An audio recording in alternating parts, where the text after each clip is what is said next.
നമസ്കാരം. Win media ന്യൂസിലേക്ക് സ്വാഗതം. അമൃത ഇൻസ്റ്റിറ്റ്യൂട്ട് ഓഫ് മെഡിക്കൽ സയൻസിന്റെയും നാഷണൽ സർവീസ് സ്കീമിന്റെയും സഹകരണത്തോടെ കൃഷിമന്ത്രി പി പ്രസാദിന്റെ നേതൃത്വത്തിൽ സൗജന്യ മെഡിക്കൽ ക്യാമ്പ് സംഘടിപ്പിച്ചു. ഞായറാഴ്ച രാവിലെ 9 മണി മുതൽ 1 മണി വരെ Cherthala Sreenarayana memorial government boys higher secondary സ്കൂളിൽ വെച്ച് നടത്തിയ ക്യാമ്പ് കൃഷി വകുപ്പ് മന്ത്രി പി പ്രസാദ് ഉദ്ഘാടനം ചെയ്തു.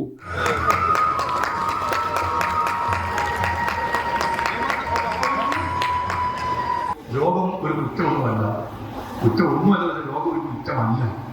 അതുകൊണ്ട് അതിനകത്ത് ആ തരത്തിലേക്ക് ഇന്നത്തെ കാലത്ത് 2025 നമുക്ക് ഇടപെടേണ്ടതുണ്ട്.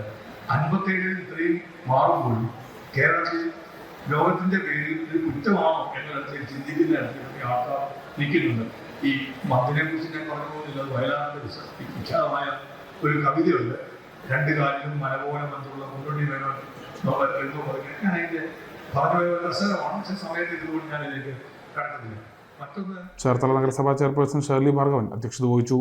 Amrita institute of medical science medical director Premkumar, Kanjikuzhi block panchayat president V Mohanan, ജില്ലാ panchayat vice president NS Sivaprasad, Pattanakkad block panchayat president Mary Telshya, Aryad block panchayat president KD Maheendran, Muhamma panchayat president Swapna Shabu, Kanjikuzhi panchayat president Geetha Karthikeyan, Thanneermukkam panchayat president G Sasikala, Cherthala തെക്ക് panchayat president Sinimol Samson, Kadakkarappally panchayat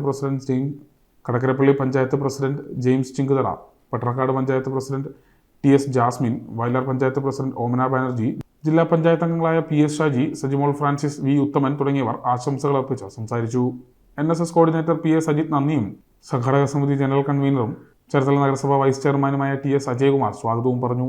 general medicine വിഭാഗം, ജനറൽ സർജറി വിഭാഗം, ശിശുരോഗ വിഭാഗം, ഗൈനക്കോളജി വിഭാഗം, ശിശു ഹൃദ്രോഗ വിഭാഗം, ENT വിഭാഗം, നേത്രരോഗ വിഭാഗം, ദന്തരോഗ വിഭാഗം എന്നീ വിഭാഗങ്ങളുടെ സേവനങ്ങളാണ് ക്യാമ്പിൽ ലഭ്യമാവുന്നത്.